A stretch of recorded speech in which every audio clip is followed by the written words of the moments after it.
If you're anything like me, you think New Year's resolutions are stupid, because most people go about changing their lives in the completely wrong way. They create these resolutions because everyone else does. We create a superficial meaning out of status games. But they don't meet the requirements for true change, which goes a lot deeper than convincing yourself you're going to be more disciplined or productive this year. If you're one of these people, I'm not here to talk down on you. I tend to be a bit harsh in my writing. I've quit 10x more goals than I've achieved. I think that should be the case for most people. But the fact that people try to change their lives and utterly fail almost every time holds true. However, as much as I think New Year's resolutions are stupid, it's always wise to reflect on the life you hate so you can launch yourself towards something that much better, as we will discuss. So whether you want to start the business, transform your body, or take the risk toward a more meaningful life without quitting after 2 weeks, I want to share 7 ideas you probably haven't heard before on behavior change, psychology, and productivity, so you can do just that in 2026. This will be comprehensive. This isn't one of those letters that you read through and forget about.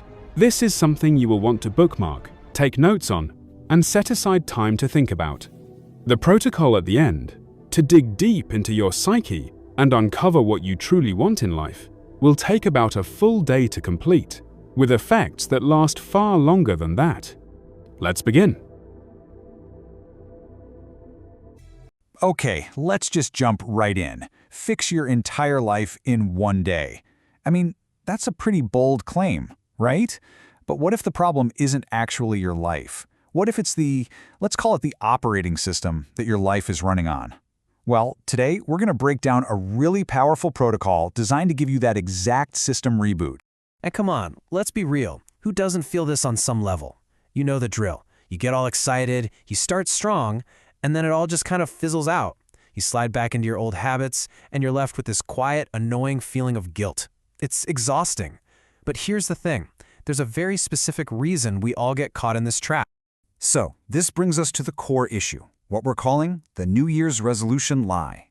The problem is that most of us approach change in a completely backward way. We're pretty much setting ourselves up to fail before we even get started. And listen, the main point here is that this is not about willpower. It's not because you're lazy. The real problem is we get obsessed with the superficial stuff, the what we're going to do. But we totally ignore the deep, foundational stuff, the who we need to become. It's like trying to build a beautiful new house on a foundation that you know is completely rotting. It's just never going to hold up.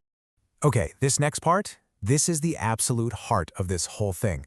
The real, deep down reason you might feel stuck. It has almost nothing to do with what you do every day, and it has everything to do with who you believe you are. So check this out.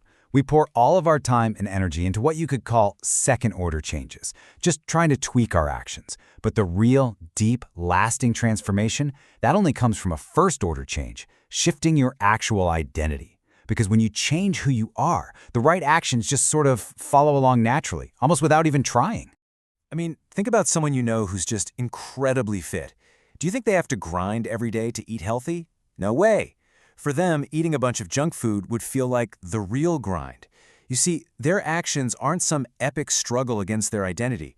Their actions are just a natural expression of their identity. They literally can't imagine living any other way. And this quote from Alfred Adler just hits so hard. We can talk all day about what we want, right? But our actions, our movement, they tell the real story. They show what we truly want, often on a level we're not even aware of.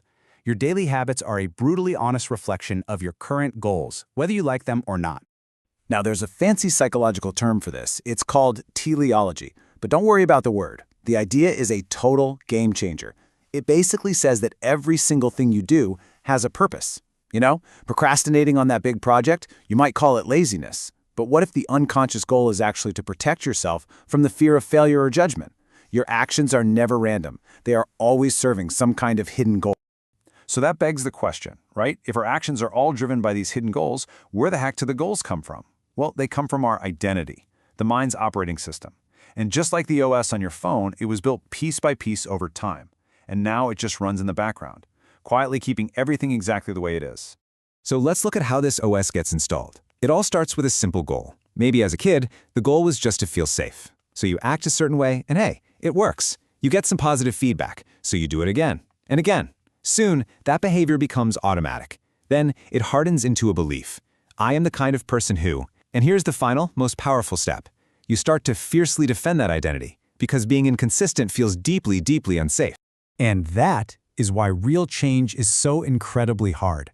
When you try to act like a different person, even a better version of yourself, your brain literally sounds the alarm. It sees it as a threat to your identity and triggers the same fight or flight response as if you saw a bear in the woods. You're not just fighting a bad habit, you are fighting your own survival instinct. This forces us to think about intelligence in a totally new way. This has nothing to do with your IQ score. The quote from Naval Ravikant says it all. The only real test of intelligence is if you get what you want out of life. It's that practical. Are you capable of steering your life where you truly want it to go? There's a cool word for this, cybernetics. It basically means the art of steering. An intelligent system, and yep, that means you, has a clear goal. It acts. It senses the feedback. Did that work? Compares the result to the goal, and then it adjusts its next action. It's a constant loop of learning and iteration, not some single perfect plan. Okay, so that's a lot of the why. Enough theory. The big question is, how do we actually do this? Let's get to the good stuff, a practical, step-by-step protocol you can do in a single day to totally reset your trajectory. But first, a quick heads up about the emotional journey here. It happens in 3 phases. First comes dissonance, that nagging feeling in your gut that this just isn't the life you're supposed to be living. That leads to a period of uncertainty, which can feel scary, but it's totally necessary, because on the other side of that is discovery. That's when you find your new direction and progress suddenly feels fast and almost effortless. This whole process is designed to guide you through all 3. Okay, so the protocol begins with some deep psychological digging, and it starts with a tough question. I want you to really sit with this for a second. What's the one truth about your current life that would be unbearable to admit to someone you deeply, deeply respect? You know what it is, that thing you push down, that you make excuses for, but you know is holding you back. Radical honesty with yourself is the first step. All right, now for the next one. And this one can hit pretty hard, but it's powerful because it makes the cost of doing nothing feel incredibly real. If absolutely nothing changes for the next 5 years, describe an average Tuesday. Don't just think about it, feel it. What does that day look like? What does it smell like? The whole point here is to create a strong emotional reason to change, to feel the dull ache of a future you absolutely refuse to accept. So here's the structure for your day. The morning is for that deep, honest reflection we just talked about. Throughout the day, you're going to intentionally interrupt your autopilot mode with simple, timed reminders. And then in the evening, you'll take everything you've learned and put it all together. The outcome of this day are 2 incredibly powerful sentences. Your anti-vision is your never again moment. It's the clear picture of the future you're running away from. And your vision MVP, your minimum viable product, is the simple, clear direction you're running toward. These 2 sentences become your new North Star. And now for the final piece. How do you integrate this new vision into your life so it actually sticks? Well, here's a brilliant framework. You turn your life into a video game that you actually want to play. And look, this isn't just some silly gimmick. The psychologist who came up with the whole concept of flow, Mihaly Csikszentmihalyi, said this. And what does a good game provide? Exactly that. Clear goals, immediate feedback, and a sense of order. It focuses your mind. This framework is designed to bring that same focus into your life. And this is how it works. It's so simple. How do you win the game? That's your vision. What's at stake if you lose? That's your anti-vision. The main mission? That's your 1-year goal. The next big boss fight? That's your 1-month project. The daily quests? Those are your key habits. And the rules of the game? Those are your non-negotiables. What's so cool is that all of these elements work together to create this mental force field. It protects your attention and focus from all the distractions that normally pull you off course. And the more you play this game, the more the rules just become second nature. Until it's not a game anymore. It's just who you are. So everything we've talked about, it all leads to this moment right now. This isn't about waiting for January 1st or for some perfect time that's never going to come.